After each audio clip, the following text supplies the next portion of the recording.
कृष्ण भगवान की श्रीमद् भागवत महापुराण की अंदर भगवान की श्री हनुमान जी महाराज की श्री अस्थान की श्री अयोध्या धाम की श्री वृंदावन धाम की जय जय श्री राम। सही भक्तजन अपने अपने स्थान पर बैठ जाए और परम श्रद्धेय श्री व्यास जी मंचासीन है। आप श्री महाराज जी के मुखारबिंद से पावन श्रीमद् भागवत कथा को श्रवण करेंगे।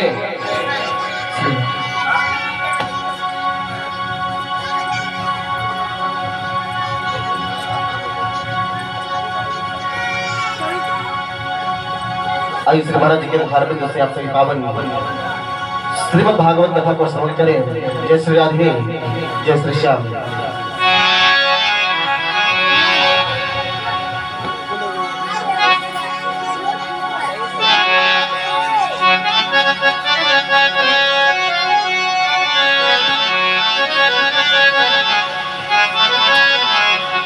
नारायणं सुंदरश्याम ज्वालामालिन्यै नमः। जलेन शीतलीकरणं, जल से शीतल कर देंगे आरती को। शीतलेदं जगन्माता शीतलेदं जगन्पिता शीतलेदं जगद्धात्री शीतलाय नमो नमः। स्तेक्षरपुष्पाणिकामन्त्रपुष्पाञ्जलिं हरिः ओं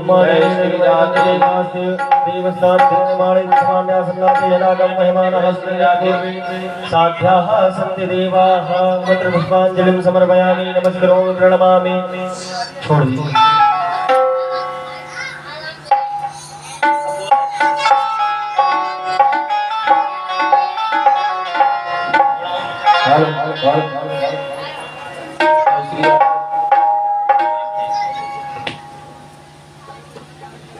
बोली वृंदावन बिहारी लाल की जय।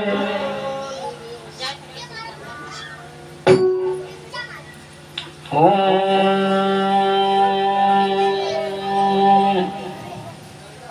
श्री गणेशाय नमः। श्री गुरुवे नमः। श्री महावीराय। गुरुर्ब्रह्मा गुरुर्विष्णु गुरुर्देवो महेश्वर। गुरु साक्षात् परब्रह्म तस्मै श्री नमः। यस्य प्रसादात् भगवत प्रसादो, यस्य प्रसादं गति कुतोऽपि रायस्तं वसस्य यस्य संघं वन्दे गुरु।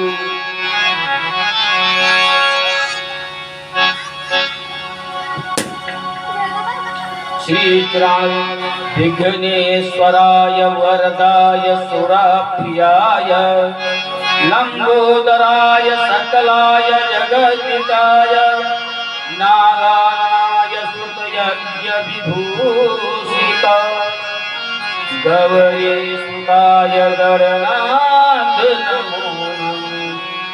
मनोजं मारुततुल्यवेगं जितेन्द्र बुद्धिं वतामरेशं वातमयं वानरयुतमोक्षं श्रीरामदूतं शरणं प्रभो। कर्पूरी गौरम करुणावतारं संसारसारं भुजगेन्द्रिहारं सदा वसन्तं हृदयारविन्दे भावं भवानी सहितं नमामि। नारायणं नमस्कृतं नमस्यो नरोत्तमं देवी सरस्वती व्यासं ततो जयमुदीरये। सच्चिदानन्द स्वरूपाय हेतवे तापत्रय विनाशाय कृष्णाय वयं कृष्णं नारायणं वन्दे कृष्णं वन्दे प्रियप्रियं कृष्णं द्वैपायनं वन्दे कृष्णं वन्दे प्रथासुतं। नमो देव्यै महादेव्यै शिवाय सत्तं नमः। नमः पवित्राय भद्राय नीतः प्रतः सुमता। बोले वृंदावन बिहारी लाल की जय हो। आइए सभी लोग कथा श्रवण करने से पहले श्री हरि नाम संकीर्तन, उसके पश्चात पावन मधुर भगवान की कथा। जय जय राधा रमण हरि बोल रे। जय जय राधा रमण हरि बोल। जय जय राधा रमण हरि बोल रे। जय जय राधा रमण हरि बोल। जय जय राधा रमण हरि बोल रे। जय जय राधा रमण हरि बोल।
इनके रस्ते भरे हैं कपोल रे, जय जय राधा हरि बोल, जय जय राधा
हरि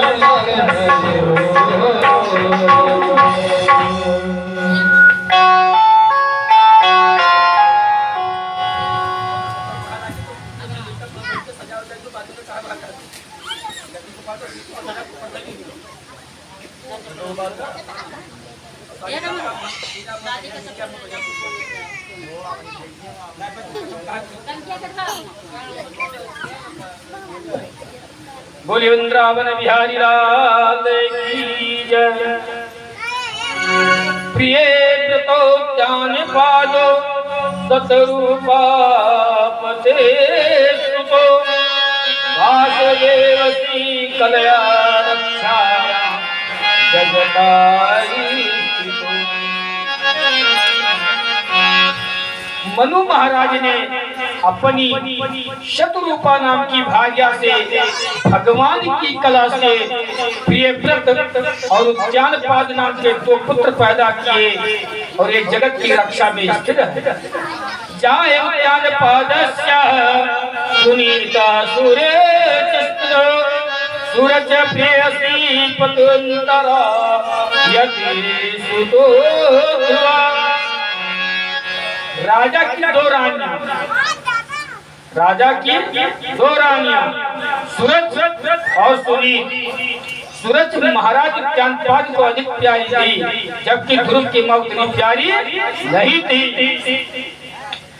सूरज के पुत्र का नाम था उत्तम। सूरज का अर्थ होता है रुचि को मन चलाती है। सूरज का रुचि को मन चलाती है और सुनीत का मतलब नीत को बुद्धि चलाती है। उत्तम का मतलब होता है पदार्थ और ध्रुव का मतलब होता है वैकुंठ। एक दिन महाराज महल में सूरज के पास उसके पुत्र उत्तम को लेकर बैठे थे। ध्रुव भी वहां खेलता हुआ आ पहुंचा और पिता की गोद में बैठने को हुआ तो ध्रुव का हाथ पकड़कर सूरज बोली, तपस्या आराध्य पुरुषम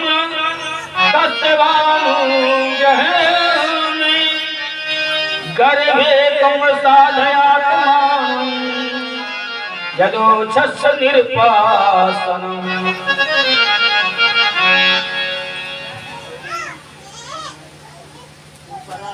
कहा, हे गुरु, यदि तुमको सिंहासन की इच्छा है तो भगवान को तपस्या करके प्रसन्न करो, उनसे मेरे उदर में से जन्म लेने की प्रार्थना करो।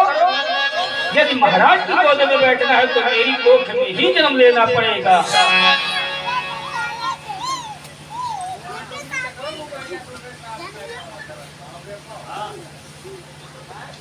अस कहीं बाह पकड़ ध्रुव के मंदिर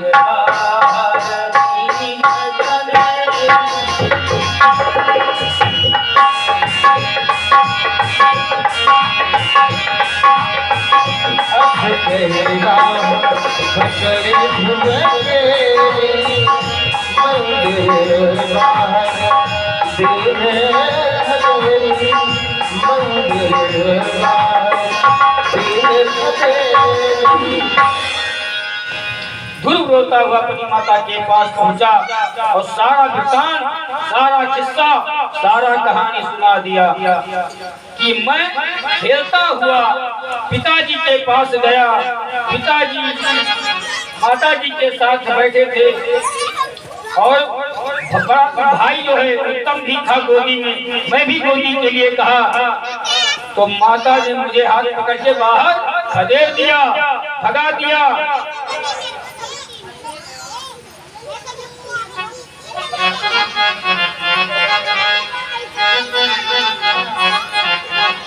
और सुनीत बोली, हे बेटा, तू अमंगल की आशा मत कर।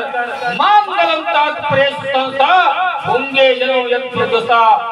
क्योंकि जो दूसरों को दुख देता है वह उसका फल अवश्य भोगता है। तुम भगवान की शरण में जाकर तपस्या कर। तप करने से तप बल रचाया प्रपंच विधाता। तप बल सकल जगत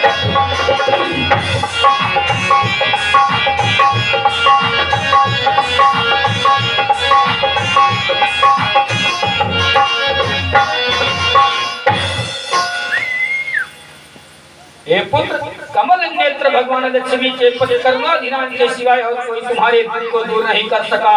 सूरज को अब अभिमान हो गया, इसी कारण उसने शील व संतोष को छोड़ दिया। ज्ञान गरीबी गुण धर्म नरम बचन निर्मल तुलसी कबहू छाड़ी सतशील संतोष रे भैया सतशील संतोष।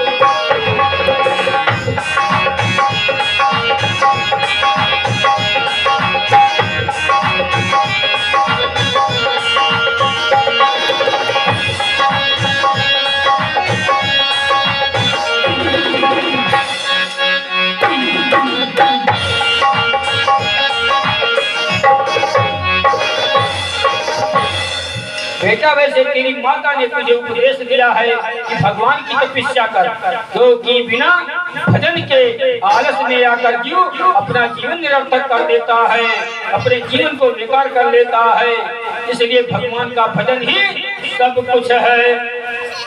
आलस कबहू न कीजिए आलस अरिसंजन आलस ते विद्या घटे बल बुध की हो हानि रे भैया बल बुध की हो।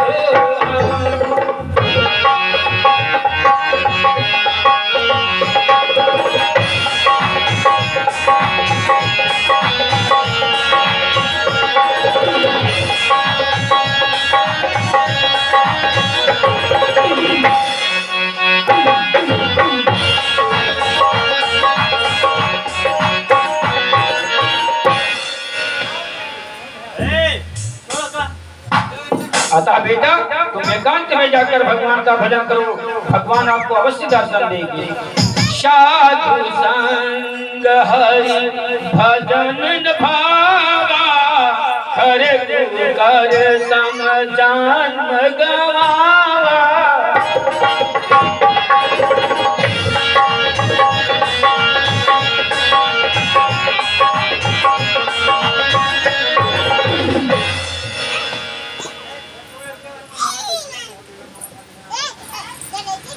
ध्रुव माता की आज्ञा लेकर जंगल में तपस्या करने चल दिया। 5 साल का बालक एक माता के कहने पर तपस्या करने चल दिया। माता बोली ग्रंथों ने तो कितने ही मार्ग बताए हैं, लेकिन उनमें से केवल 2 मेरे निचोड़ में आए।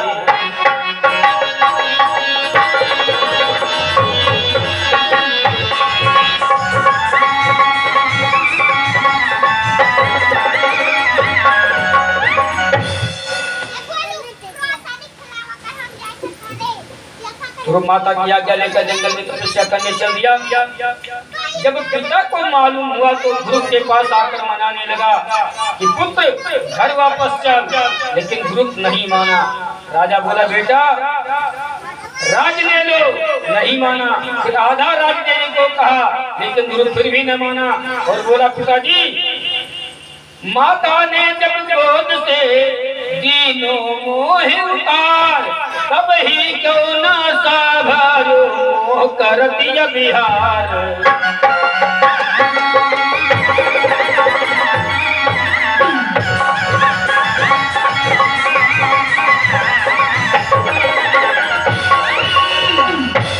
अब तो मेरा ध्रुव का संकल्प हरि दर्शन ही विकल्प, अर्थात ध्रुव ने संकल्प कर लिया है कि मुझे हरि का दर्शन ही विकल्प, एक ही उपाय है, मुझे हरि का दर्शन करना है।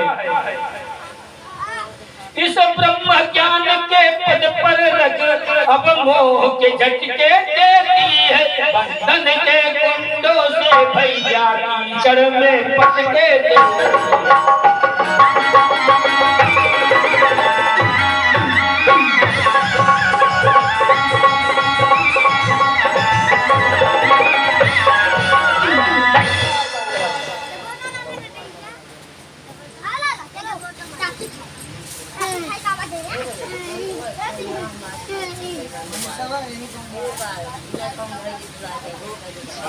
अब ध्रुव का संकल्प दर्शन का बेगम एक ही है कि जब तक हरि के दर्शन न पाइयो तब तक जग में मुंह न दिखाइयो।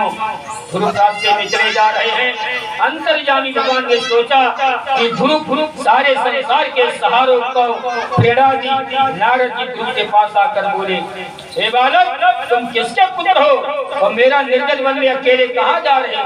नारद, जो आसक्त न हो, नारद कलह प्रिय स नारद, अर्थात जो नारद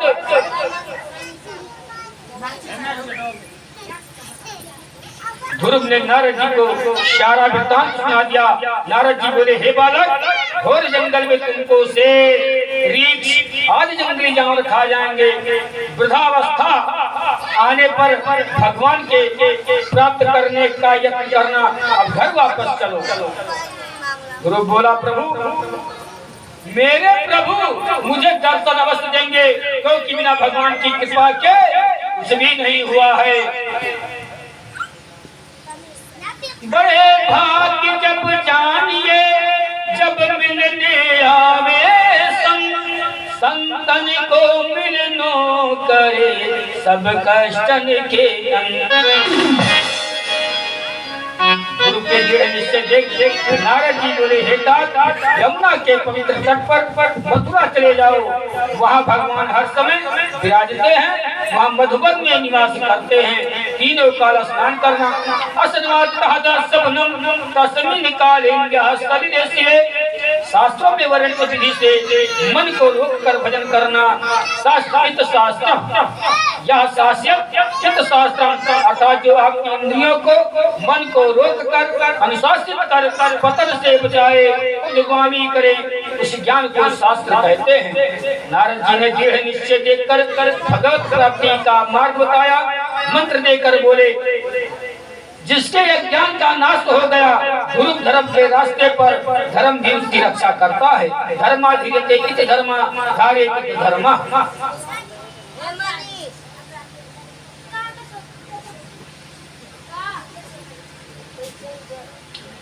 जपस परमोह दिया श्रेयातम निर्पात्यम यम शासनत से परपठम कुपान पस्त खेचारा। अर्थात हे गुरु, मैं तुम्हें गुप्त मंत्र बताता हूँ, तुम उसका जाप करना। वो मंत्र भगवान से मिलाने वाला है। 7 रात तक जप करने से आकाश में विचरण करने वाले को भी देख सकते हो। नारद जी ने ध्रुव को क्या मंत्र दिया? ओम नमो भगवते वासुदेवाय। ओम नमो भगवते वासुदेवाय।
नारद जी ने ध्रुव को नमो भगवते वासुदेवाय मंत्र दे दिया।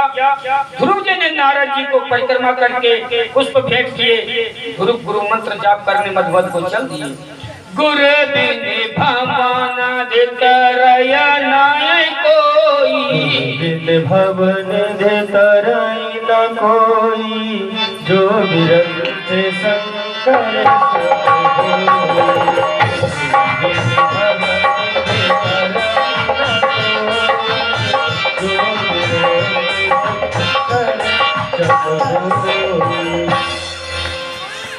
ध्रुव जो मधुबन में जाकर के ईश्वर में मन लगाकर तपस्या करने लगा।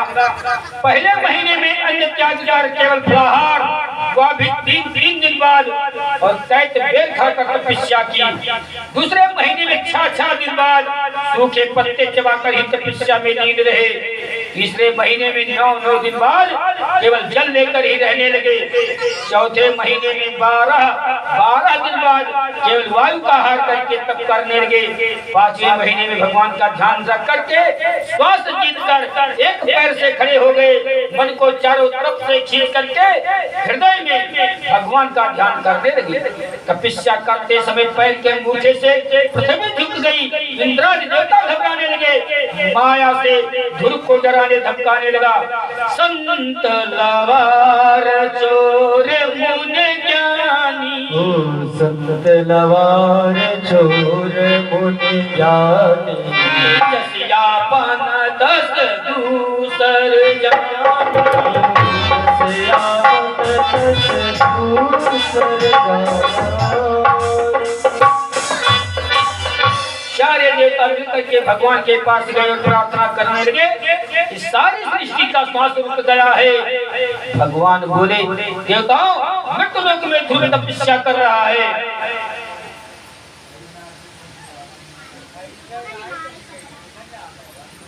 उसका मन मुझ में रम गया है और मुझसे मिलने जा रहा है। इसी से प्राणियों का प्राण वायु रुक गई है। हमारे भक्तों की बात का अनोखा रंग है। अब सब ठीक हो जाएगा। जिन प्यारों पर है देव व खास इनायत सदगुरु की, जिनको ही संदेश आ जाता है वे ही बुलाए जाते हैं। जैसा वो होएगा वैसा वो काटेगा। ये देवताओं, ध्रुव ने महान कष्ट झेलकर तपस्या की है। मुझे उसका फल देना ही है। Difficulty is make the man to find way. Difficulty make the man to find way. कठिनाइयों से निकलकर ही मनुष्य पूर्ण बनता है। जो मोहन में मन को लगाए हुए हैं वो फल मुक्त जीवन को पाए हैं। ऐसा भगवान में लीन हो गया। जो भगवान में मन लगा लिया, जो भक्ति लगा ली, जो साधना में लग गए, जो भजन में लग गया, उसका तो क्या बेड़ा पार ही हो गया। भगवान ने गरुड़ पर बैठकर मधुबन में आकर के ध्रुव के पास गए। प्रत्यक्ष रूप से और मन में आंतरिक रूप से उसे दर्शन दिए। जब ध्रुव ने नेत्र खोले तो सामने भगवान दिखे। ध्रुव पैरों पे लौट गया। है सत्य जहाँ भगवान वही, है प्रेम जहाँ भगवान वही, हो जाता दया पात्र जब जन मिलते दया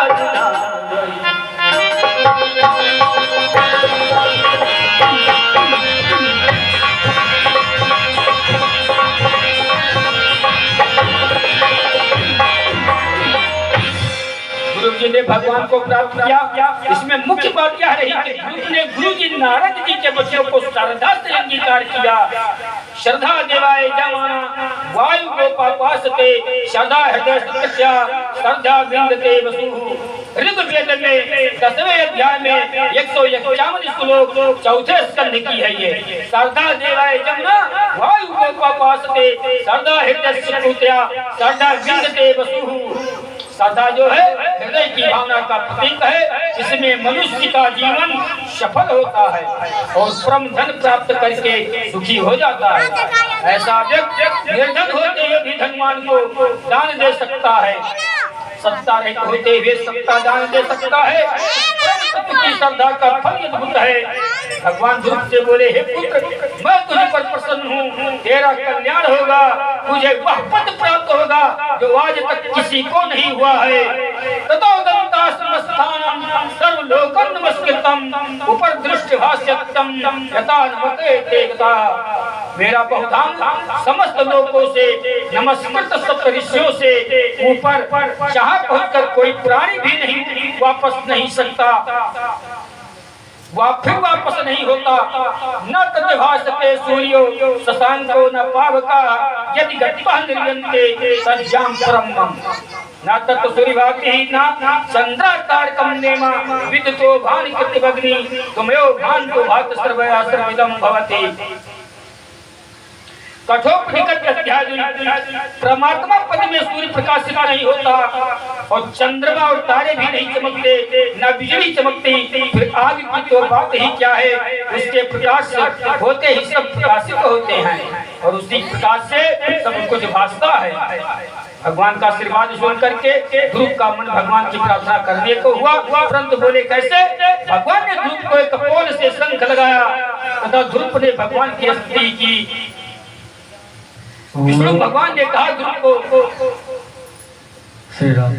जाओ कुमारी अपने घर को सिंहासन देखो, भागो दुखिया की वृद्धा में सेवा कर स्वयं संभालो।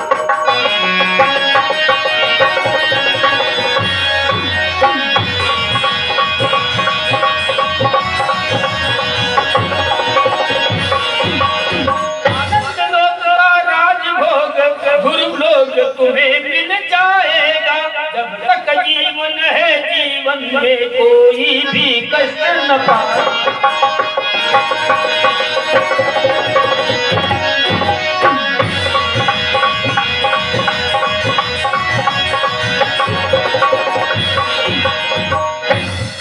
भगवान ने कहा ध्रुव अब जा, तुम्हारे पिता तुमको राज दे करके तपस्या को चला जाएगा, तू 36,000 वर्ष राज करेगा, उसके बाद तू मेरे द्वारा कहे गए ध्रुवपति को प्राप्त होगा। ध्रुव वहां से नगर में आकर सबके साथ बड़े ही सम्मान से रहने लगा। बड़ा होने पर पिता को राज सिंहासन पर सीन करके तपस्या को चले गए, सारी ममता त्याग दी, क्योंकि भविष्य सुप्रभातम पंकज श्री दुर्भे हम गजुज्वारा। ध्रुव का अलकापुरी में यक्षों का संहार किया। ध्रुव से सुकुमार प्रजापति की पुत्री धर्म के साथ विवाह किया। उससे कल्पकावतर नाम के 2 पुत्र हुए। दूसरी पत्नी वायु की पुत्री इला से उत्कल नाम का पुत्र और एक कन्या पैदा हुई। उत्तम का विवाह नहीं हुआ था, उसे शिकार खेलते एक यक्ष ने मार दिया। तब ध्रुव ने अलकापुर जाकर के यक्षों से घमासान युद्ध किया। मनु महाराज ने आकर समझाया, हे पुत्र युद्ध बंद करो, तुमने एक भाई के कारण हजारों यक्षों का संहार कर दिया है। हे पुत्र मनुष्य के जन्म मरण का कारण ईश्वर ही होता है।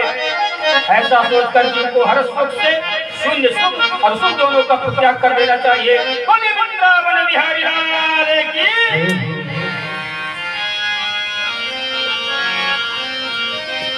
हरे कृष्ण गोविंद मोहन मुरारी, हरे कृष्ण गोविंद मोहन मुरारी, हरे कृष्ण गोविंद मोहन मुरारी, हरे कृष्ण गोविंद मोहन मुरारी।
बनाए बिगाड़े किस्मत बनाए बिगाड़े क्यों ना बने मुझे तो पुकार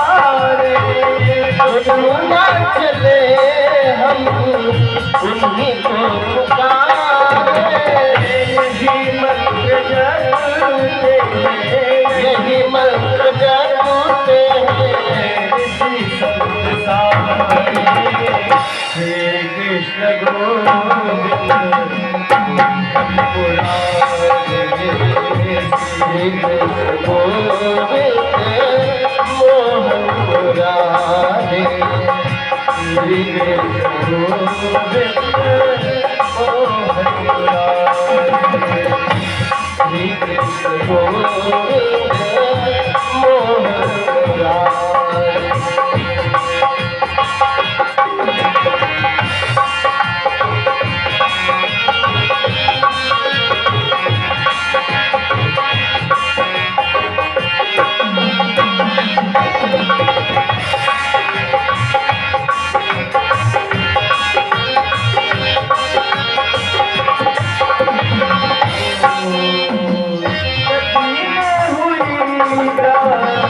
कभी लड़ाई, नदी में हुई वहाँ गज की लड़ाई, पुकारा कढ़ाई कढ़ाई, पुकारा गज में कढ़ाई कढ़ाई, गुजरात याद करके, गुजरात याद करके, कभी कुर्बानी करो।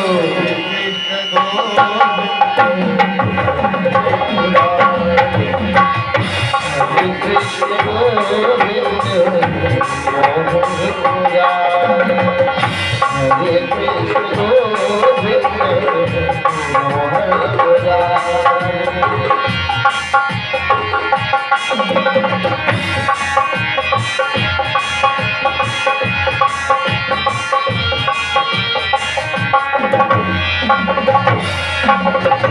पहला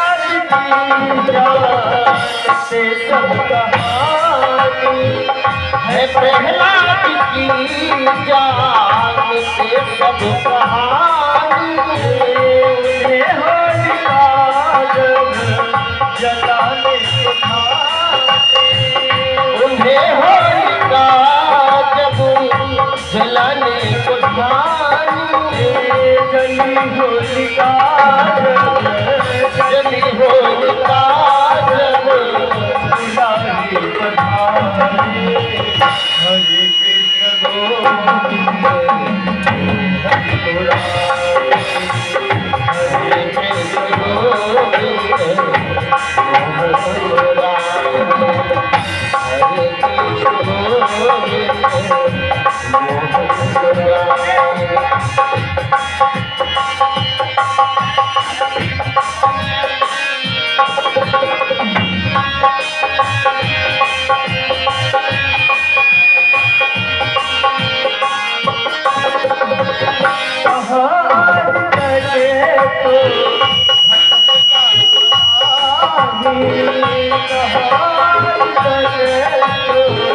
भटकता हराही बने जाओ प्रभु के सिपाही, विनय तुम बन जाओ प्रभु के सिपाही, वारे के साथ सबको, वारे के साथ सबको हरे कृष्ण गोविंद हरे कृष्ण गोविंद मोहन मुरारे। यही मंत्र जरूरा है, यही मंत्र जरूरा है, रह कर सहारे। हरे कृष्ण गोविंद मोहन मुरारे, हरे कृष्ण गोविंद मोहन मुरारे।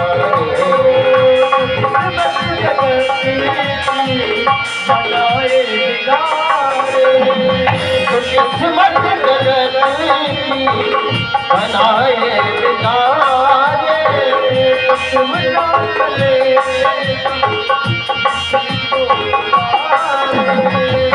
सुना को पुकारे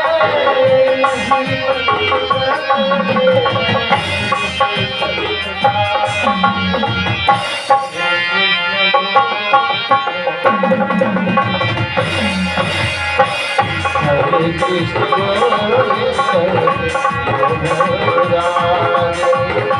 यही मंत्र जपते हैं जपते हैं हरे कृष्ण गोविंद मोहन मुरारे हरे कृष्ण गोविंद मोहन मुरारे हरे कृष्ण गोविंद मोहन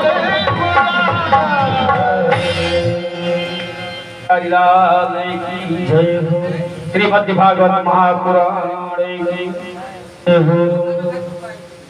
राजा परीक्षित बोले कि हे श्री सुखदेव जी, आपने मुझे प्रिय उद्यान पाद वंश वर्णन सुनाया, भूमंडल की स्थिति, नक्षत्र, सूर्य, चंद्र, नरकों आदि का वर्णन सुनाया।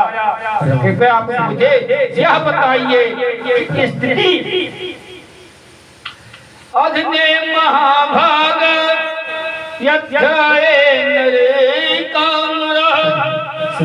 नाना व्याति नानयन्तमे व्याख्यातो मुझे, जिससे प्राणी को केतनाओं से भरे नरकों में न जाना पड़े, ऐसा मुझे कथा सुनाइए। श्री सुखदेव जी ने कहा, रचदेहं वापचितं यताहं सहस्रति कुर्याणामनवद्य प्राभि ध्रुवं सवेत तस्य नरकः निकृत्य कृता में भवत्या श्रीमहेन्द्रः।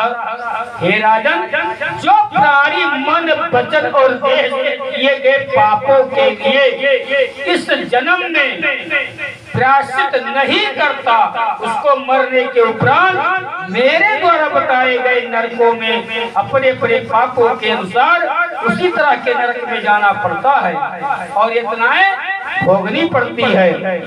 श्री सुखदेव जी ने कहा, तपसा करणेन शमेन च दमेन च त्यागेन सत्य सोचाभ्याम हेमेन नियमेन च। तप, ब्रह्मचर्य, सम, दम, दान, सत्य, सोच, यम और नियम, इन 9 साधनाओं से धार्मिक लोग अपने किए पापों को प्रायश्चित कर लेते हैं। एक दृष्टांत है, एक बार की बात है, एक सेठ जी हनुमान जी की पूजा करते थे हर मंगलवार को, लेकिन उनके पतोहू मानी बहू को कोई लड़का नहीं था। वो हनुमान जी का बहुत मानते थे, प्रेम करते थे। हनुमान जी की पूजा उपासना, हनुमान बाहु का पाठ, हनुमान चालीसा, सुंदरकांड का पाठ डेली करते थे। पूजा करते और हनुमान जी से कहा कि हनुमान जी महाराज, अगर हमारी बहू मेरे पतोहू को अगर लड़का हो गया तो मैं आपको इतना फल चढ़ाऊंगा। मैंने कुछ कहा होगा 1 किलो 2 किलो 1.25 किलो फल चढ़ाऊंगा। हनुमान जी की कृपा हुई, बहू का गर्भ हुआ, 9 महीने के बाद लड़का हुआ, खुशियां बधाई मनाई गई। अब जो है सेठ जी लड़के को तो देखे नहीं, केवल सुना कि लड़का हुआ, खुशी हुए, तो कहा लाओ हनुमान जी का फल माने रह चढ़ाया।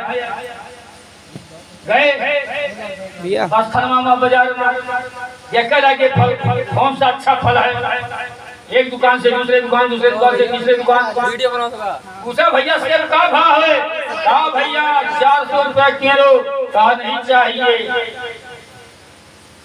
आगे बढ़ गए, कहा भैया केला का भाव है?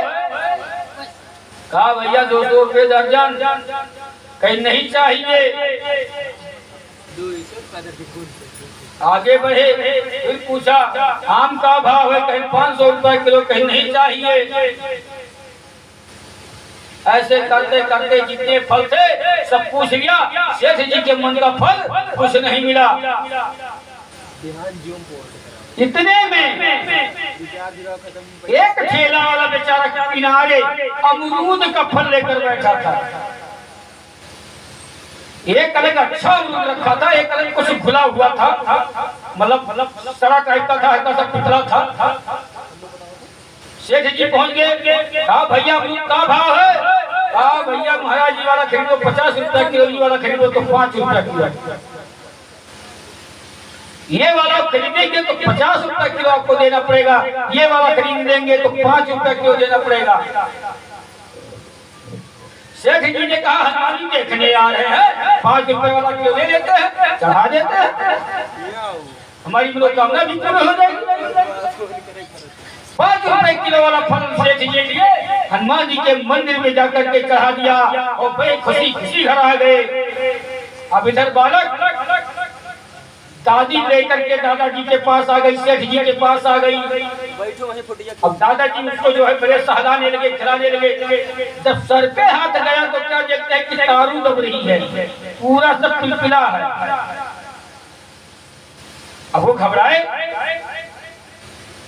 घबरा करके तुरंत हनुमान जी के मंदिर में पहुंचे। हनुमान जी से जाके कहा प्रभु मैंने फल मांगा था, फल माना था, फल चढ़ा दिया, फिर भी मेरे लड़के का जो है सर पिलपिला दे दिए।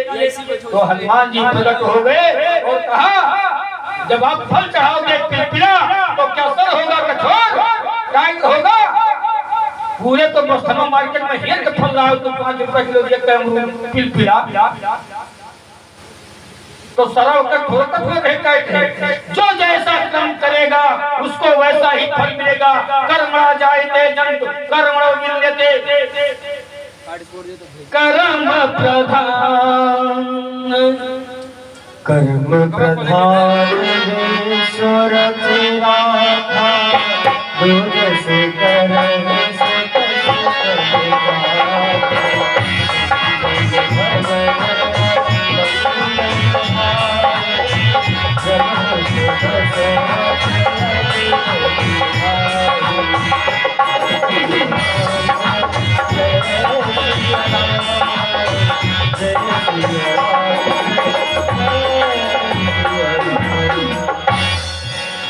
भजन करना, भक्ति करना, पूजा पाठ करना, तपस्या करना, ये सभी जवानी में अच्छा लगता है।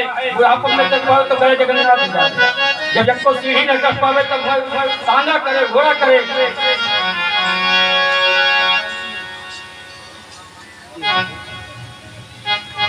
तो जो है भजन कीर्तन अपने शरीर स्वस्थ रहे तभी करना चाहिए, तभी भक्ति करनी चाहिए। अन्यथा जब शरीर में काम करे तब पूजा करो, पाठ करो, भागवत सुनो, क्या फायदा? अगरबत्ती जलाए न जले, नीचे गिर जाए, क्या गिर न जाए, पाओ हाथ कांपे, शरीर कांपे। इसलिए भक्ति जवानी में नाराम नाम लीनो भरी जवानी में, नाराम नाम लीनो भरी जवानी में, तू डूब के मर जा रे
एक दिन काया तेरी कस जाएगी काठी में, एक दिन काया तेरी धस जाएगी काठी में।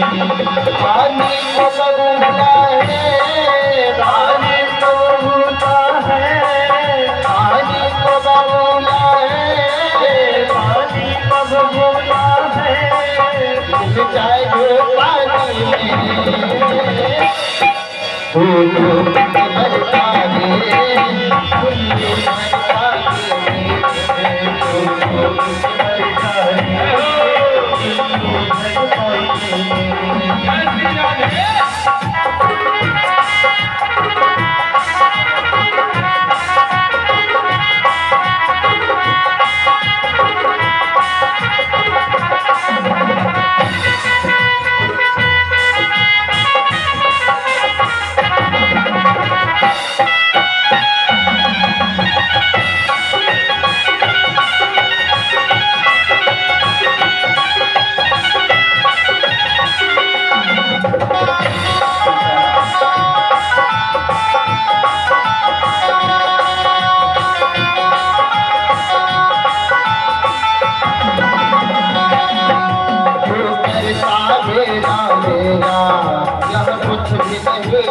तेरा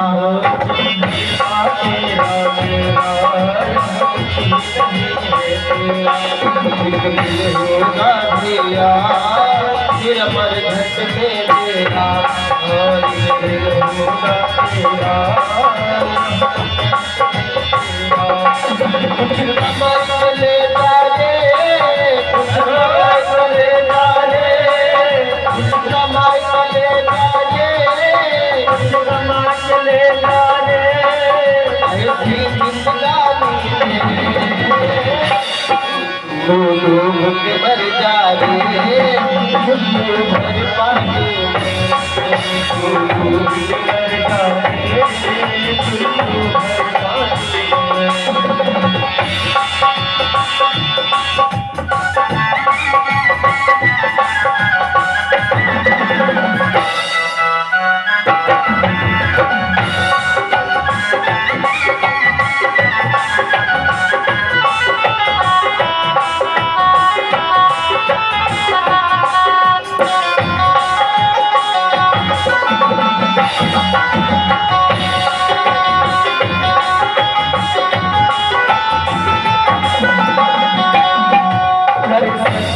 भक्ति है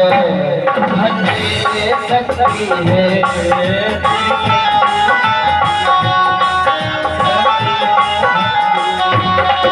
हर शक्ति भक्ति है भक्ति में शक्ति है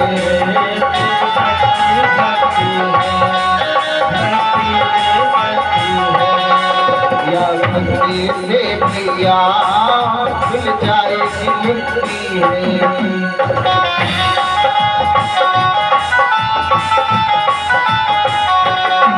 तेरे लाला पन खोयो तेरे लाला पन खोयो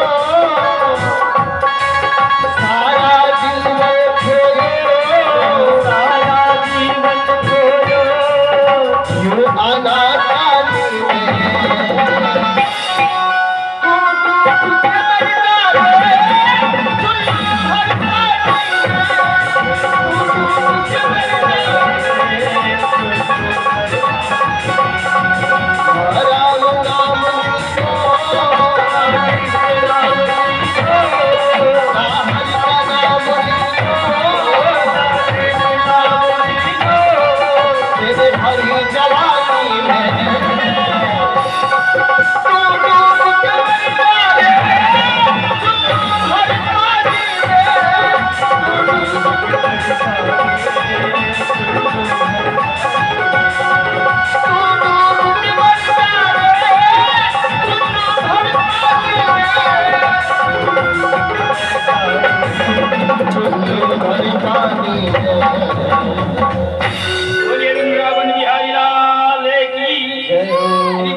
काहू मदन को काहू मदन हम वही मदन जन लागी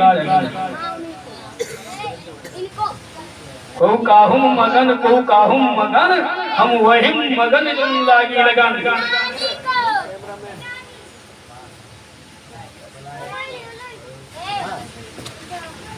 परीक्षित बोले कि सुखदेव जी, आपने मुझे प्रिय व्रत ज्ञान 5 वंश वर्णन सुनाया, भूमंडल की स्थिति, नक्षत्र, सूर्य, चंद्र, नरकों आदि का वर्णन सुनाया।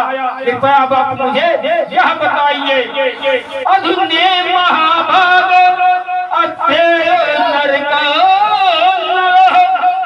नाना यातन में विख्यात जिससे प्राणी को केतनाओं से भरे नरकों में न जाना पड़े। नाचेद अपचितम यथा हंसः कृतस्य कुरेम्यन उक्ते प्रांभि ध्रुवम से प्रेत नरकान पेति यह कृत्यम भवति मायतः। हे राजन, जो प्राणी मन वचन और देह से किए गए पापों के लिए इस जन्म में प्रायश्चित नहीं करता, उसको मरने के उपरांत मेरे द्वारा बताए गए नरकों में अपने अपने पापों के अनुसार उसी तरह के नरक में जाना पड़ता है और रचनाएं भोगनी पड़ती है। तपसा ब्रह्मचार्य समेन चा दमेन चा त्यागेन सत्य सोचाभ्याम यमेन नियमेन चा। तप ब्रह्मचर्य श्रम ब्रह्म दान सत्य सोच यम और नियम, इन साधनों से धार्मिक लोग अपने अपने किए पापों का प्रायश्चित कर देते हैं। हे राजन, जिससे एक बार भी मन को भगवान में लगा दिया, उसे स्वप्न में भी यमदूतों के दर्शन नहीं होते। तो किस विषय में सुनो कि जैसे अनेक नदियां मध्य के घड़े को पवित्र नहीं कर सकती, अर्थात जो नदियां होती हैं वो शराब के घड़ा अगर भरा हो, मदिरा से घड़ा भरा हो और कहीं जो गंगा जी मधु जो पवित्र हो जाए वो पवित्र नहीं कर सकती, उसी प्रकार भगवान से विमुख प्राणी प्रायश्चित से शुद्ध नहीं हो सकता। ब्राह्मण के 6 नियम बताए गए हैं, अध्ययनम माध्ययनम यजनम याजनम तथा दानम प्रतिग्रहस्य ब्राह्मण नाम कलायत। 6 क्रम क्या है ब्राह्मण के? वेद पढ़ना, वेद पढ़ाना, यज्ञ करना, यज्ञ कराना, दान देना, दान लेना, ये लास्ट क्रम है कि दान लेना भी चाहिए और दान देना भी चाहिए। ये ब्राह्मण के 6 क्रम है। कन्या काशी पुत्री नामना नष्ट सदाचार दास्यम ससर्ग सीता। ये राजन, एक अजामिल नाम का कानकुंज ब्राह्मण पत्नी सहित रहता था, जिसको सदाचार एक दासी से संपर्क करने द्वारा नष्ट हो चुका था।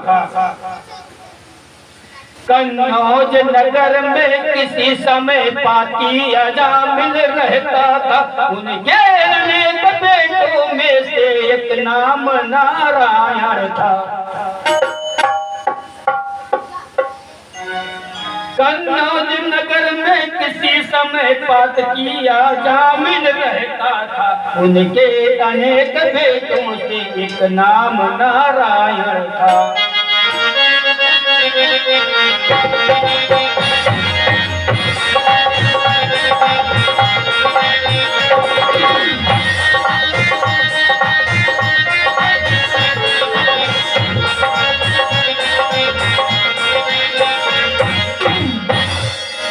राजन, एक अजामिल नाम का कानकुंज ब्राह्मण पत्नी सहित रहता था, जिसको सदाचार एक दासी से संपर्क द्वारा नष्ट हो चुका था।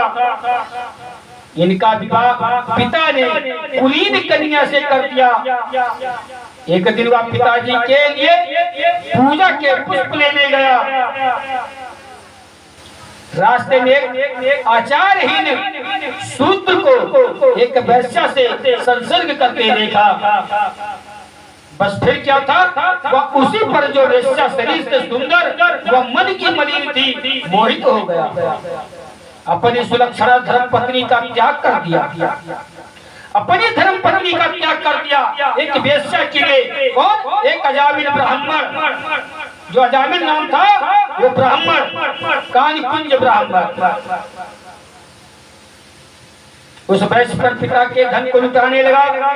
उस दासी सुलक्षणा धर्म पत्नी का त्याग कर दिया और उस दासी के संसर्ग से उसका ब्राह्मण सदाचार नष्ट हो गया। अजामिल का मतलब आजा माया मिला हुआ, जो माया से मिला हुआ, आजा माया मैंने मिला हुआ, माया से घिरा हुआ। तस्य परेशः पुत्रादस तेषां तु योसा बालो नारायणो मनो भित्रसदयितो विषम। उस वैश्या से अजामिल ने 10 पुत्र पैदा किए। एक दुनिया 10 लड़का पुत्र पैदा हुआ। अजामिल ने, उस ब्राह्मण ने उस वैश्या से 10 पुत्र पैदा किया। छोटे पुत्र का नाम नारायण रखा। पहले के जमाने में लोग भगवान का नाम, अपने पुत्र का नाम भगवान करके रखते थे। शिवमंगल, जय मंगल, राम प्रसाद, श्रीधर, जयचंद, जयप्रकाश, ऐसा ना। अब तो इतनी बिकी सिक्की चल गए, पिंटू सिंटू टिंकू, इसलिए रखते थे कि बुढ़ापे में मैं भगवान का नाम न ले पाऊं तो अपने बेटे को ही बुला के जो है मोक्ष प्रदान कर लूंगा। अपने बुढ़ापे में अगर भगवान का, प्रभु का नाम न ले सकूं तो बेटे को ही बुला करके मैं संपर्क से नाम ले लूंगा। यही सोच करके अपने पुत्र का नाम बढ़िया बढ़िया रख लेते, ओंकार, शिवशरण।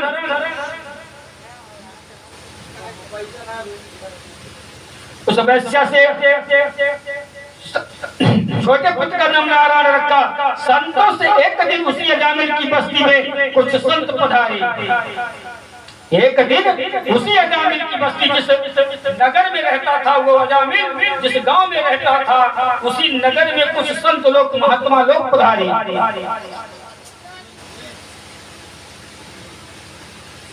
संतों ने पूछा, भाई इस बस्ती में हमें रात को रुकना है, किसी भक्त का घर बता दो।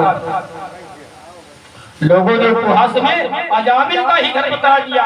जैसे कहा गया है किसी न किसी गांव में कुछ न कुछ लड़के रहते हैं और जो बहुत दुष्ट स्वभाव का होता है वही घर बता दिया था, फलाने को ही है जाओ। ऐसे वहाँ के लड़कों ने अजामिल का घर बता दिया। कि वहाँ पता था उनको कि ब्राह्मण है, जात है, लेकिन वेश्या घर में रखे तो कोई महात्मा नहीं जाएगा, इसलिए महात्मा को जानबूझकर भेज दिया लड़कों ने।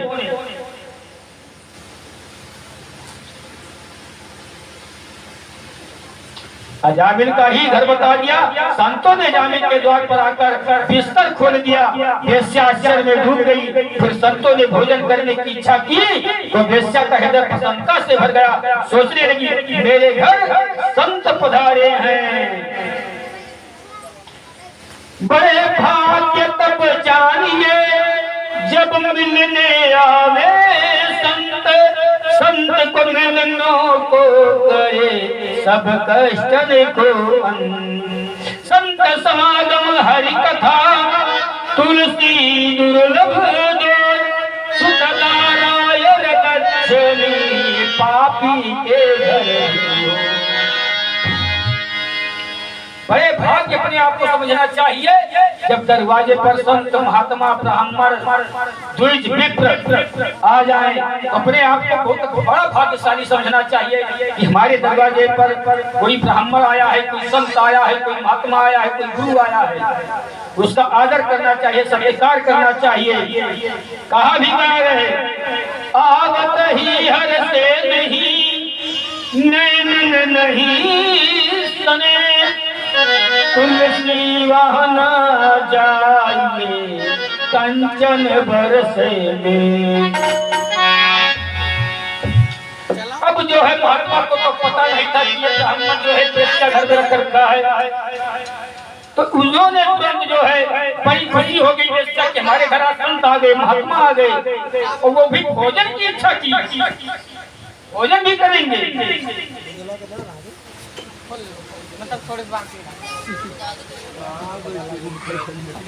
मेरा उद्धार हो गया, बड़ी सफाई से चौका दिया, भोजन बनाया, संतों के सामने परोसने लगी। तभी बाहर से अजामिल आ गया, संतों को देखकर वेश्या से बुरा भला कहने लगा। वेश्या ने अजामिल को विनती करके शांत कर दिया। संतों ने दोनों के वार्तालाप से सारा मर्म जान गए, सारा दृष्टांत जान गए, सारी कथा जान गए, पर सोचने लगे इसका भोजन किया है, इसका कल्याण तो करना ही है। उससे उस अजामिल की बुद्धि में कुछ सुधार हो गया। संतों के केवल दर्शन करने से, महात्माओं के केवल दर्शन करने से अजामिल ने संतों के चरण पकड़कर कोई कल्याणकारी उपाय पूछा।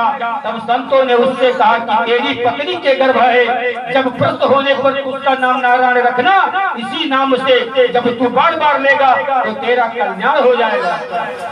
तुलसी अपने राम को रीज भजो चाहे ठीक, होम बड़े परिजाम है उल्टा सीधो भैया।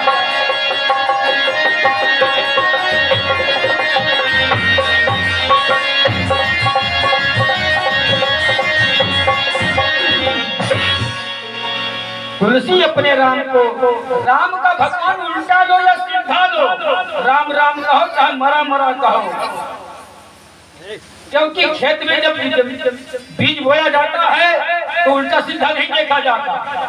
वैसे भगवान का नाम चाहे उल्टा लीजिए चाहे सीधा लीजिए, भगवान का नाम लीजिए, भजन करिए, क्योंकि जगत में कोई न परमानेंट, चाहे लगा लो तेल चमेली, चाहे लगा लो तेल चमेली, चाहे लगा लो सेंट, जगत में कोई न परमानेंट, जगत में कोई न परमानेंट, जगत में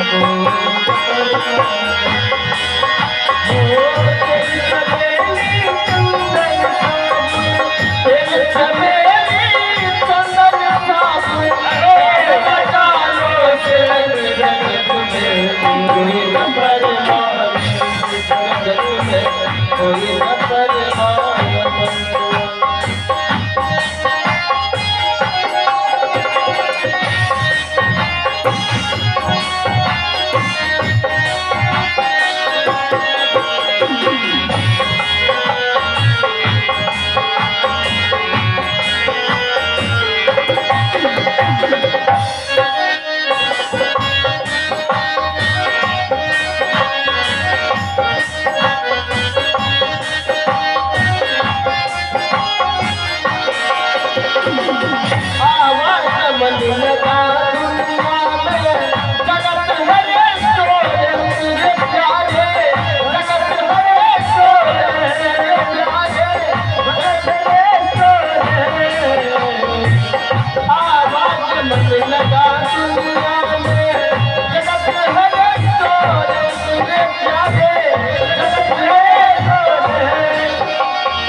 बोले वृंदावन बिहारी लाल की।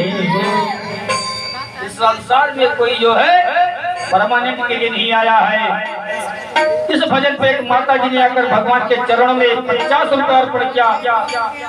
धन बढ़े धन धानी बढ़े पुत्र बढ़े, यही बात तुम्हारो घर भरे यो द्वार बढ़े, यही है आशीर्वाद हमारो। माता जी को हमारा आशीर्वाद लगे, भगवान का कल्याण करें। आगे की कथा चलते हैं। तो साधुओं ने अजामिल को एक उपाय बता दिया कि जो आपके तेरे पत्नी के गर्भ से जो पुत्र होगा इस वेश्या से, उसका नाम भगवान के नाम से रखना, तेरा कल्याण हो जाएगा। तो अजामिल ने उस बालक का नाम क्या रखा? नारायण। अब समय आने पर उसने उस बालक का नाम नारायण रख लिया। अब तो ऐन केन कारण बार बार नारायण नाम लेने लगा। कोई भी कम हो, नारायण पानी जाओ, नारायण बिछौना बिछाओ, नारायण चारपाई लगाओ, नारायण ये करो, नारायण वो करो। अब भगवान का नाम उससे निकलने लगा। भावक भावयन खयाल सम, भावक भावयन खयाल सम,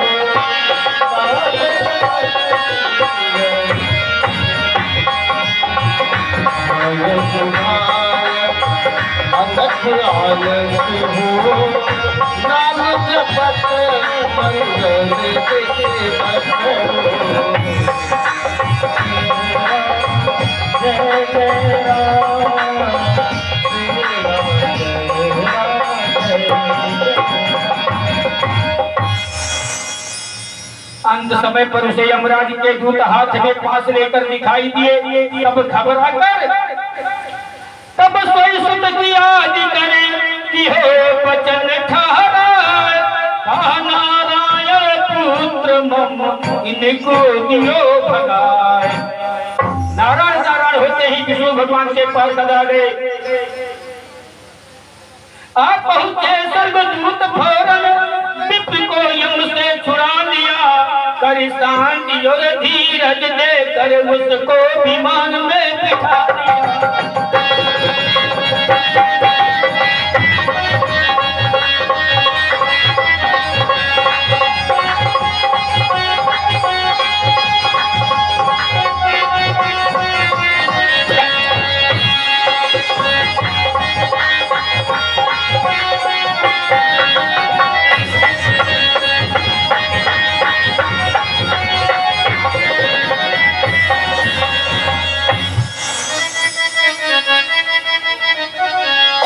नारायण नारायण होते ही विष्णु भगवान के पार खड़ा गए। कहने लगे देखो यह जीव मरते समय बार बार नारायण नाम बोल रहा है।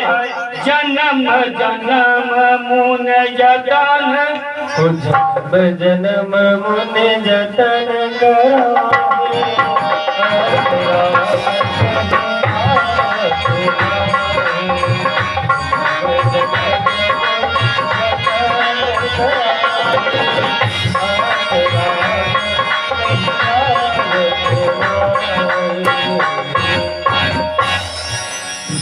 दोस्तों से कहने लगे तुम यहाँ से चले जाओ, या तो भगवान का भक्त है या अंत समय में भगवान का नाम ले रखा है।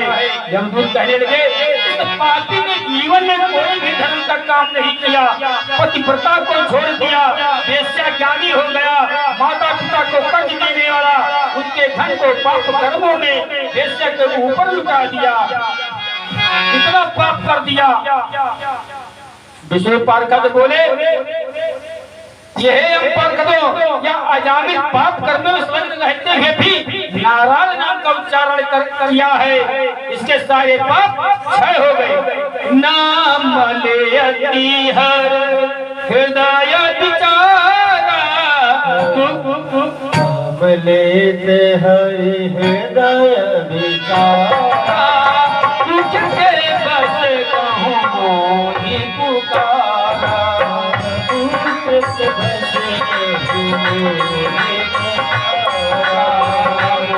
नाम जो जग में नाम जो जग ताहि करासया राज दे, ताहि करासया राज दे। जय सिया राम।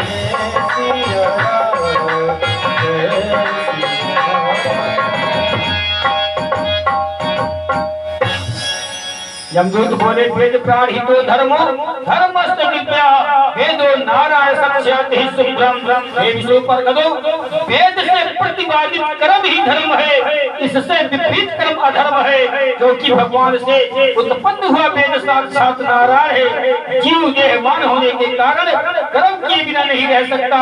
जैसा धर्म अधर्म है वैसा ही फल उसे परलोक में भोगना पड़ेगा। ताहु न को सुख दुख करदाता, ताहु न सुख दुख करे दाता, मैं जगत कर्म भोग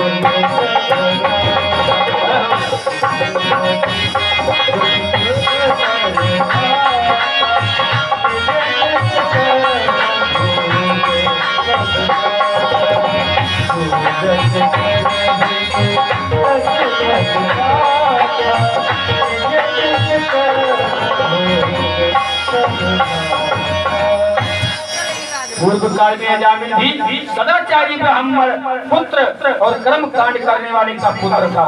संसर्ग के दोष से दुराचारी बन गया। जो प्राणी कामादि इच्छा बैरियों को नहीं जीतता है वह ज्ञानी प्राणी के सबले कीड़े की तरह अपने ही कर्म रूपी जाल में फंस जाता है। अतः पापाचार्य संकेत है अजामिल भी जो है विष्णु पार्षद में चला गया, विष्णु लोक को चला गया, वैकुंठ धाम को चला गया केवल नारायण के नाम लेने से। इसलिए मैं कहूँगा भगवान का नाम आप लोग भी लेते रहिए, संसार से इससे छुटकारा पाने का कोई उपाय नहीं है। कलयुग केवल कलयुग केवल नाम आधारा, सुमेर सुमेर नर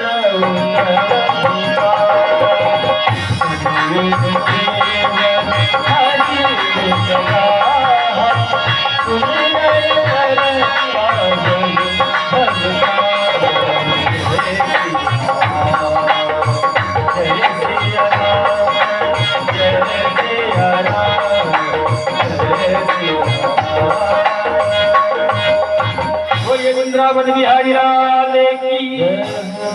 मैंने भगवान का 24 अवतार कल बताया, जिसमें पहला अवतार भगवान शंकर का प्राह का रूप धारण किया,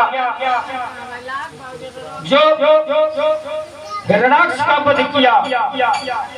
अब हिरण्याक्ष का भाई हिरण्यकशिप, अब उसको मारने के लिए भगवान दूसरा अवतार नरसिंह का धारण कर रहे हैं।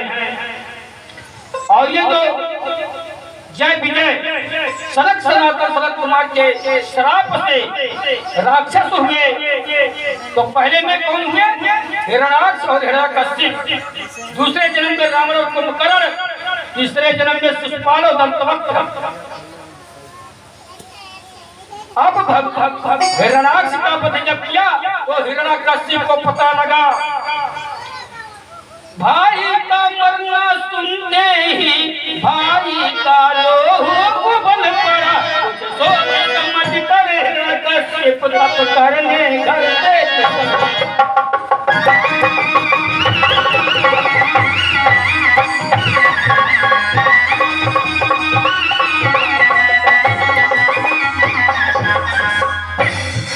इसी क्रम में जब भगवान ने हिरण्याक्ष को 12 रूप रख करके मार दिया, तब उसकी स्त्रियां माता आज करुण स्वर में विलाप करने लगी, रोने लगी। तब हिरण्यकशिप ने आकर के धैर्य बंधाया कि तुम जिसके लिए विलाप कर रही हो वह वापस तो नहीं आ सकता है। नित्य अमात्य सर्वदा सर्वविस्त्रा धत्ते आत्मानो लिंगम पापया विसर्गुणान। वास्तव में आत्मा नित्य विनाश रहित निर्दोष सर्वव्यापक सर्वज्ञ शरीर इंद्रियादि से भिन्न है। वह परिविद्या से ही सुख दुख आदि को ग्रहण करके लिंग शरीर धारण करता है। हे माता, हे रूपमान, हे जीवात्मा, वर्षत जन्मानि यथा विहाय नवानि गृहात्वरा तथा शरीराणि विहाय हिरण्यानि संयात नवान् देहि। ये गीता में दूसरे अध्याय के 22वें श्लोक है कि जिस प्रकार मनुष्य पुराने वस्त्र का त्याग कर देता है, नए वस्त्र धारण करता है,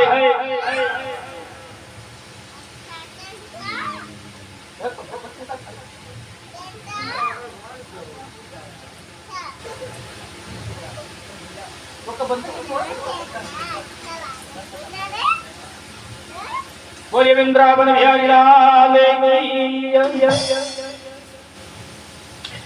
तो हिरण्यकश्यप ने अपने माता को समझाया, अपने भाइयों को, भाभी को समझाया कि यह जिस प्रकार वस्तुओं का त्याग कर नए वस्तु को धारण करता है, ठीक उसी प्रकार आत्मा पुराने शरीरों को त्याग कर नए और भौतिक शरीर धारण करती है। हे माता, हिरण्याक्ष को जो शरीर प्राप्त हुआ था, प्रगट सोतानु तब आग सोवा, जीवन ये कहे लगे तुम रोवा।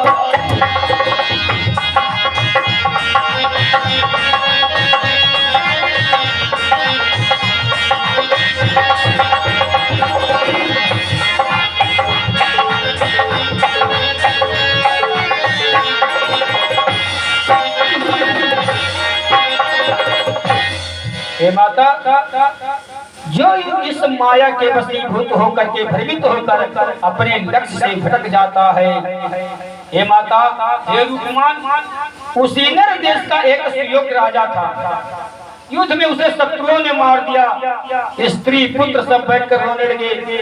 उनका रुदन देखकर यमराज छोटे बालक का रूप धारण बनाकर आए और कहने लगे, हे अबलाओं, इंद्रियों के द्वारा उनके विषयों को जानने वाली आत्मा तो शरीर से पृथक सचेतन है।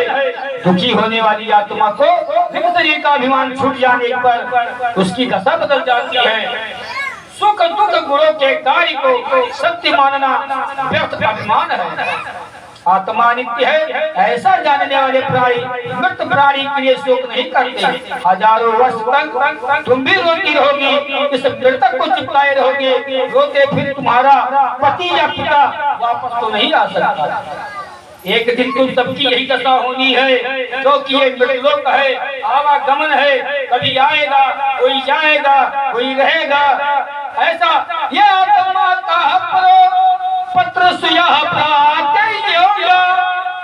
स्वर प्राधीन बिन ज्ञानानि देहि। इस प्रकार जो है, जिस प्रकार ये दृष्टांत यमराज ने उस अपना पत्नी को समझाया, ठीक उसी प्रकार जो है हिरण्यकश्यप अपनी भाभी को, अपनी माता को समझा रहे हैं। इस प्रकार सबको समझा करके हिरण्यकश्यप ने अपने अनुचरों को और संतों और भक्तों का सताने का आदेश दे दिया, अत्याचार करने का आदेश दे दिया, मारने का आदेश दे दिया कि अजय बन जाऊं। ऐसा विचार करके मंदराचल पर्वत पर तपस्या करने चला गया। कुछ अधिक नहीं, बस इतना ही, नीचे न मरो, ऊपर न मरो, इसमें न मरो, दिन में न मरो, भीतर न मरो ना।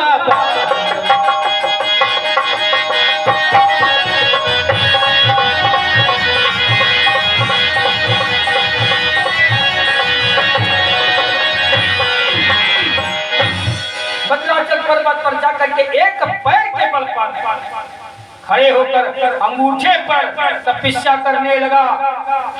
जब उसके शरीर पर दीपक चढ़ गई तो संसार में उत्पात होने लगे, समुद्र खौलने लगा, पृथ्वी पर कंपन होने लगी, आगे उसके कपाल से निकलकर ऊपर और नीचे के लोगों को जलाने लगी, तारागण छिन्न भिन्न होकर गिरने लगे।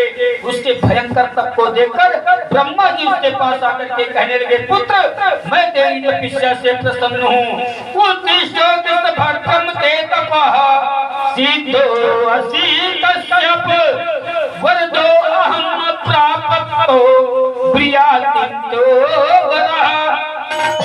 कश्यप, हे पुत्र उठो, मैं तुम्हारी तपस्या से प्रसन्न हूँ। तपस्या पूरी हुई, मैं तुम्हें वरदान देने आया हूँ, वरदान मांगो। मृतक जियावन गिरा सुहाई, श्रवण रंध होय गुर जब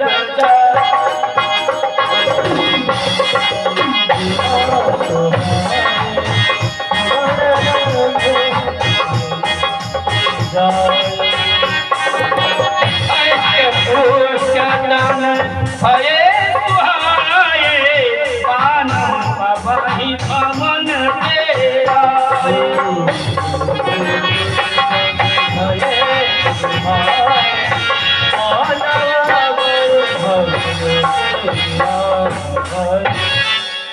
हिरण्यकश्यप प्रवृत्ति करने लगा। नमः यज्ञाय बीजाय ज्ञान विज्ञान मूर्तये प्राण इंद्रियम मनोबुद्धि विकारे व्यक्त में उसे। हे प्रभु, आप सबसे आदि हैं तथा संसार के बीज हैं, ज्ञान विज्ञान रूप है, जो प्राण और इंद्रिय मन बुद्धि आदि विकारों से कार्य रूप धारण करते हैं। आप अंतर्यामी हैं, आपको बार बार नमस्कार है। और यदि आप मुझे वरदान देना चाहते हैं तो ना तब विज्ञान ना भूमो ऐसा मुझे वरदान दीजिए, क्योंकि कठिन तपस्या की थी।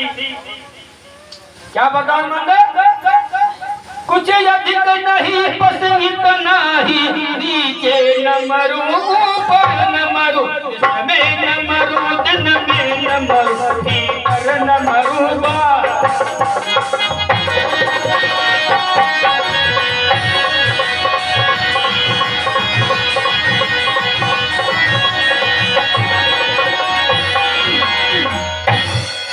नर से न मरूं पशु से न मरूं, व्यापे कोई हथियार नहीं, जीवन में मुझे भेजने को कोई रह जाए बिहार।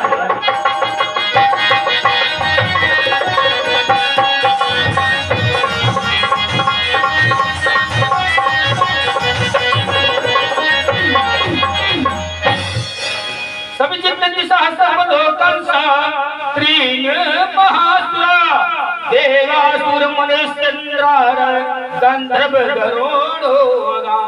हे युधिष्ठिर महाराज, वरदान प्राप्त कर अपने भाई की मृत्यु का स्मरण करके हिरण्यकश्यप ने देव दानव सारी दिशाओं असुर विद्याधर मनुष्य गंधर्व ऋषि सर्पों आदि सबको बस में कर लिया। असुर प्राण रक्षक मतलब असुर जो अपने प्राणों को ही पोषण कर दे उसे असुर कहते हैं, राक्षस कहते हैं। और राक्षस का मतलब रक्षा, जो केवल समुद्र की रक्षा करे उसे राक्षस कहते हैं। वरदान पाकर के स्वर्ग लोक में जाकर विश्वकर्मा द्वारा होने वाली सारी क्रियाएं बंद करा दी। हिरण्यकश्यप को जब वरदान प्राप्त हो गया कि मैं न दिन में मरूं, न रात में मरूं, न ऊपर मरूं, न नीचे मरूं, न घर में मरूं, न बाहर मरूं, न हथियार से, न कोई शस्त्र से, न अस्त्र से, अतला वरदान पा करके अब वो क्या हो गया? कुकर्म हो गया, राक्षस हो गया और ऐश्वर्य युक्त इंद्र भवन में रहने लगा। आदेश दिया कि जहाँ ब्राह्मणों का समाज हो, गौशालाएं हो, वेद पुराण का वचन होता हो, यज्ञ होता हो, उस स्थान में आग लगा दो। ब्राह्मण जहाँ पूजा कर रहे हो ब्राह्मण को मार दो, गौ को मार दो, जहाँ तपस्या हो रहा है उसको नष्ट भ्रष्ट कर दो, जहाँ हवन हो रहा है उसको आग लगा दो। यत्र यत्र विजाता वो वेदवाद सामह क्रिया कम सब जनपदम या संधि वर्ष्या, उसके अनुचर ऐसा ही करने लगे। पृथ्वी पर धर्म कर्म करने वाले को तरह तरह की यातनाएं दी जाने लगी। शुभयाचरण ततहु नहीं होई, सेवक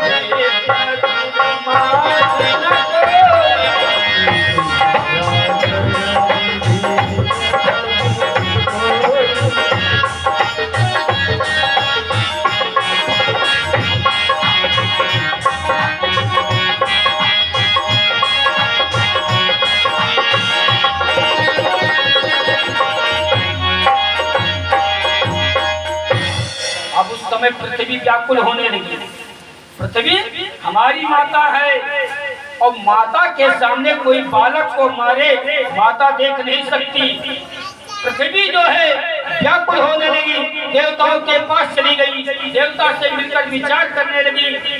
बैठे सूर करही विचारा, कह पाया प्रभु करही पुकारा।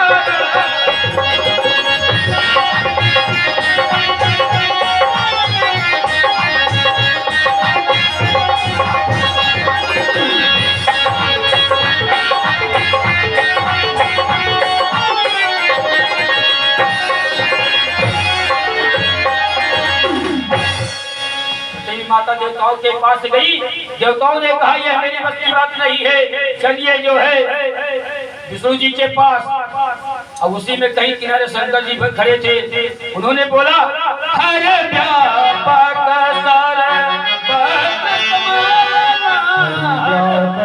सर्वत समाना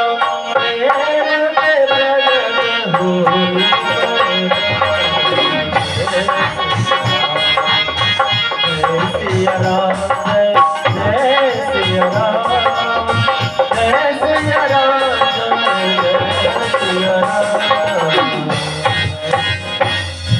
देवगणों धीरज रखो। देव वेद ब्राह्मण साधु धर्म से द्वेष करने वाला शीघ्र ही नष्ट होगा। प्रार्थना करने लगे। प्रतिज्ञा सुनकर के आकाशवाणी हुई यदा देवस्मय देश दोस्त विप्रेश साधुषु धर्ममय च विप्रेशः सव आसुत विनश्यति। पृथ्वी भगवान से आश्वासन पाकर कुछ शांत हो गई। भगवान ने कहा तुम चिंता मत करो, मैं जो है उस पापी को मारने के लिए अवतरण लूंगा। उधर संसार में धर्म के नाम पर हिरण्यकश्यप की पूंजी बोलने लगी। इसी हिरण्यकश्यप के यहाँ कयाधु महारानी के 4 पुत्र हुए, एक सहलाद, अहलाद, अहलाद और प्रहलाद। पहला सबसे छोटा था, उसने माँ के गर्भ में ही भगवान के विराजमान की कथाएं सुनी थी। और कैसे सुनी? जब हिरण्यकश्यप का पिस्सा विलीन था तब गर्भवती कयाधु को इंद्र अपहरण करके ले जाने लगा। जब हिरण्यकश्यप तपस्या करने चला गया तब हिरण्यकश्यप की पत्नी कयाधु गर्भ से थी और उस गर्भ में जो है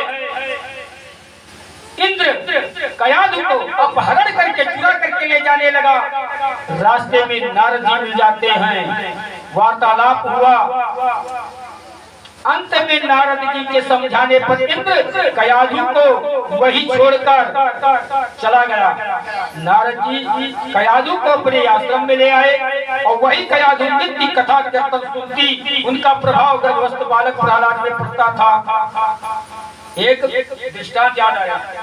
जब स्त्री के गर्भ हो तब जो है भगवान का ही नाम स्मरण करना चाहिए, क्योंकि एक स्त्री के गर्भ हुआ तो वो जाके किसी साधु महात्मा से पूछा कि प्रभु क्या करना चाहिए। उन्होंने कहा भगवान का नाम लेना चाहिए। तो स्त्री के आकर के अपने बहू से कहा कि अब बेटे में बच्चा है, आराम से भगवान का नाम लेना, जो जैसे भगवान की तरह पुत्र पैदा हो। वो बेचारी सीधी सादी खाली सुंदर कांड पढ़े।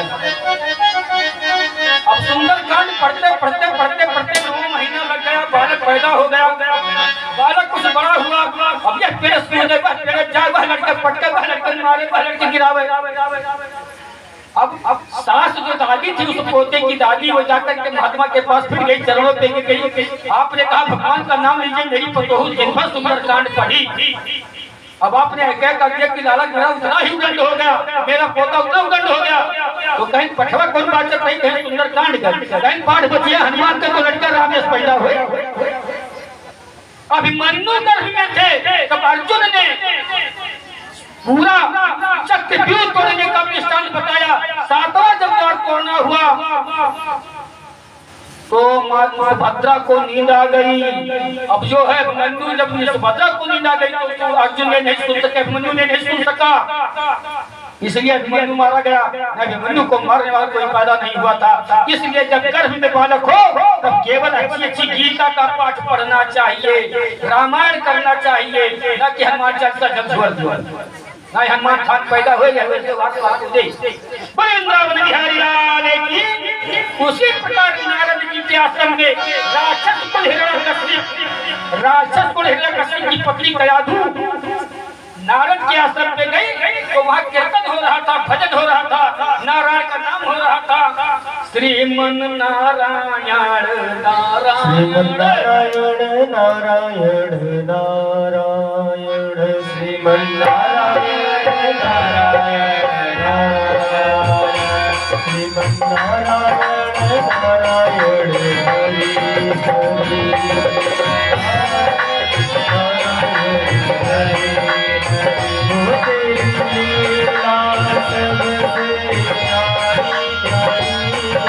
हरि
वो नारद जी के आश्रम में हो गई, वहाँ भगवान भजन कीर्तन हो रहा था।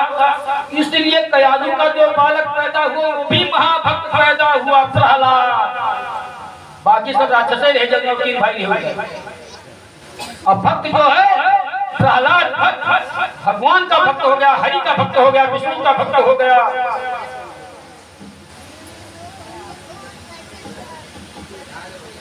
अब पिता हिरण्यकशिप की तपस्या से वापस आने पर कयाधु को घर ले आए। अब उधर से हिरण्यकशिप की तपस्या पूरा हुआ, घर आ गए और जाकर के कयाधु को घर ले आए। समय पर प्रहलाद जी का जन्म हुआ। बड़ा होने पर प्रहलाद को शुक्राचार्य पुत्र षड और अमृत के पास दैत्योचित शिक्षा प्राप्त करने भेजा गया। गुरु पुत्र प्रहलाद को शिक्षा देने लगे, लेकिन उनके मन पर कोई असर नहीं हुआ। वह भगवान का कीर्तन करता रहा। एक दिन हिरण्यकशिप ने प्रहलाद को अपने पास बुलाया। प्रहलाद ने प्रणाम किया।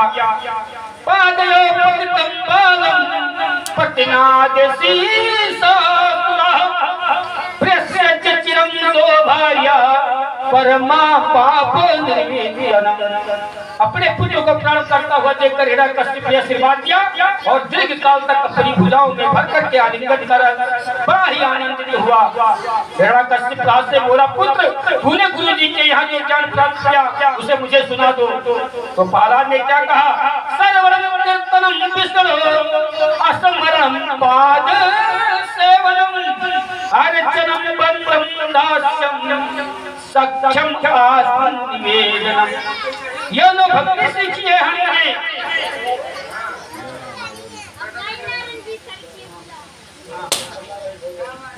ये लो भक्ति सीखी है हमने, श्रवण परीक्षित कीर्तन, ये नो भक्ति प्रथम भक्ति संतन कर संगा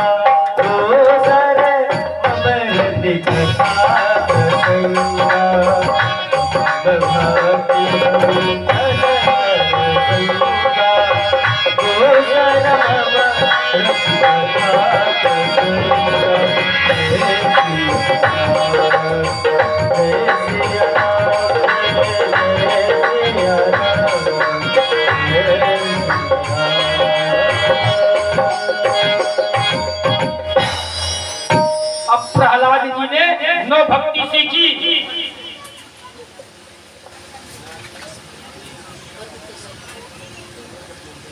प्रहलाद समेताख्यम भजने लक्ष्मी पूजने अक्रूर सतभिवंदने कपिपात दर्शो सर्वस्वाद निवेदन बलिरे भूत किशापे संभ्रम। हे पिताश्री, मानस कार्य में भी जो भक्ति कही है भगवान राम सबरी से कहते हैं, प्रथम भक्ति संतन करे संगा दूसरे लति कथा प्रसन्नता। भक्ति संतन करे संगा दूसरे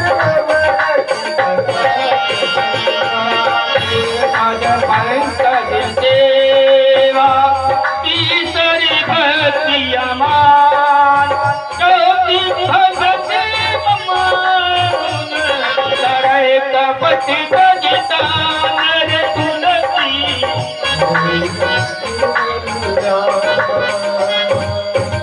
मंत्र जाप मधुर विश्वासा पंचम भजन सुवेद प्रकाशा।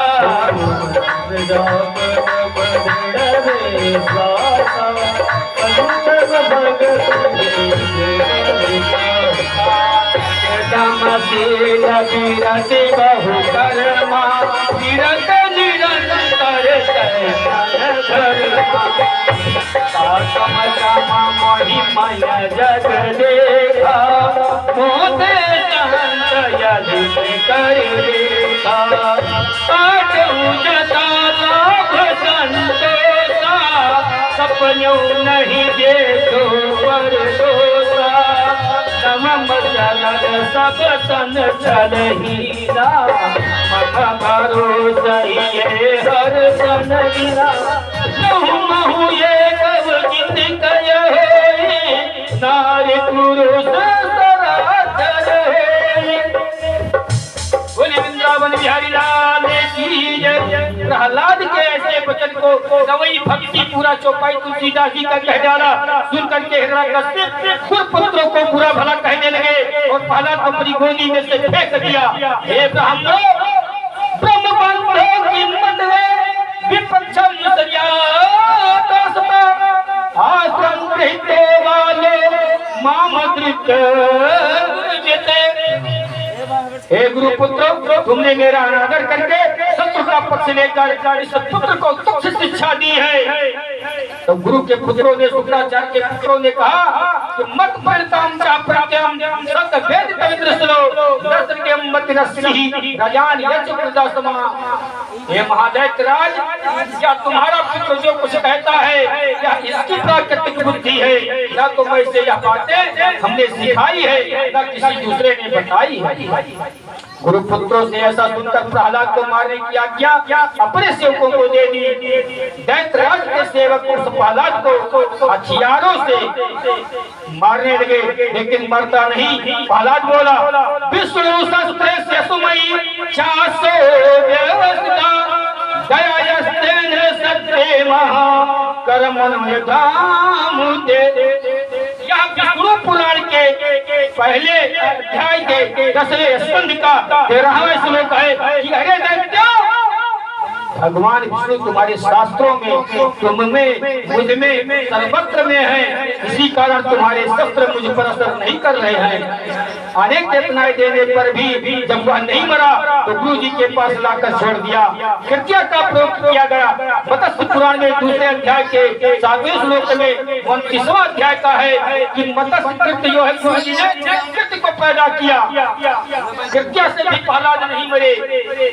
जब दैत्यराज के पुरोहितों ने प्रहलाद को मारने के लिए कृत्या प्रयोग किया, उस कृत्या ने आदित्य के समान प्रज्वलित त्रिशूल हाथ में लेकर के प्रहलाद की छाती में मारा, लेकिन वह त्रिशूल वक्षस्थल का स्पर्श करने ही छिन्न भिन्न हो गया। जिसके रक्षक भगवान है उसे कौन मारेगा?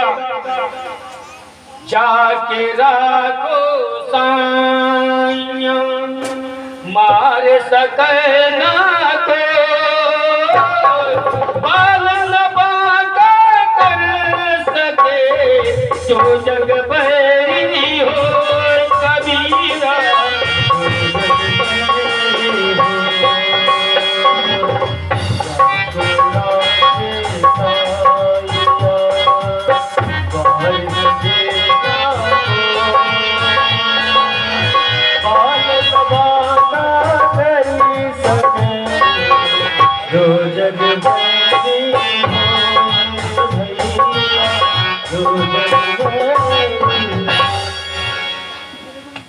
जिसका रक्षक साक्षात प्रभु हो, भगवान हो, उसे कोई मार सकता है?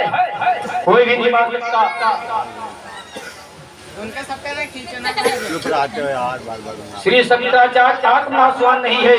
ना में संतान में जाति भेद पिता ने ना माता ना जन्मा, ना में मृतम शंका, ना में जात भेद पिता न्यो माता च जन्मा, ना बंधुनम मित्रम गुरु एवं शिष्य चिदानंद रूपा शिवोहम। पीछे उससे कृत्या ने पुरोहितों को ही नष्ट कर दिया, पीछे स्वयं भी नष्ट हो गई। जब प्रहलाद ने पुरोहितों की ऐसी दशा देखी तो कहने लगा कि यदि मैंने अपने प्राणों का हनन करने वालों के प्रति भी कभी द्वेष नहीं किया हो तो पुरोहित जिंदा हो जाए। और जैसे ही उनके शरीर से हाथ लगाया वे जीवित हो गए और कहने लगे, दीर्घायु प्रतिहतो बलवीर समाहिता पुत्र पौत्र धनवश्यम युक्तो वदा भोयमना। विष्णु पुराण के पहले अध्याय के 19 स्कंद के 45वां श्लोक है, हे पुत्र तुम बड़ा दयालु है, हमने तेरे मरने का उपाय किया और तूने हमें प्राणदान दिया। धन्य है संसार में चिरायु होकर बलवीर पुत्र पौत्र तथा धन से युक्त हो जा। माता कयादू प्रहलाद से कहने लगी, बेटा तुम पढ़ने में अपना मन को नहीं लगाते। प्रहलाद बोला, माँ पोथी पढ़ पढ़ जगमुआ पंडित भयान को ढाई अक्षर प्रेम का पढ़े सो पंडित हो ये भैया, पढ़े सो पंडित।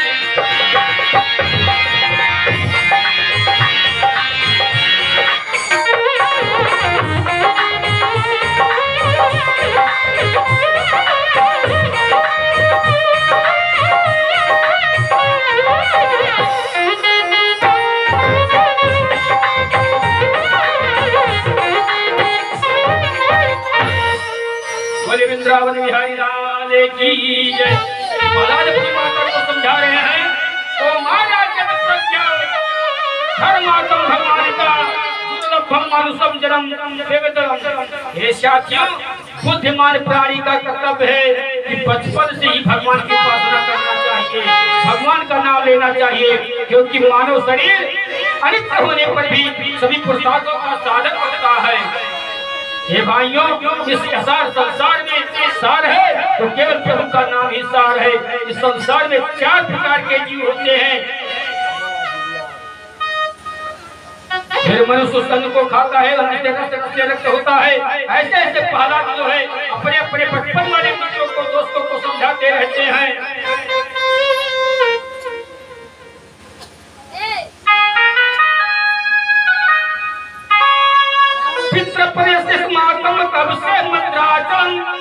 अतः मेरे पिता का मंत्राचल पर तपस्या करने जाना ही मेरे ऊपर कथाओं का प्रभाव है।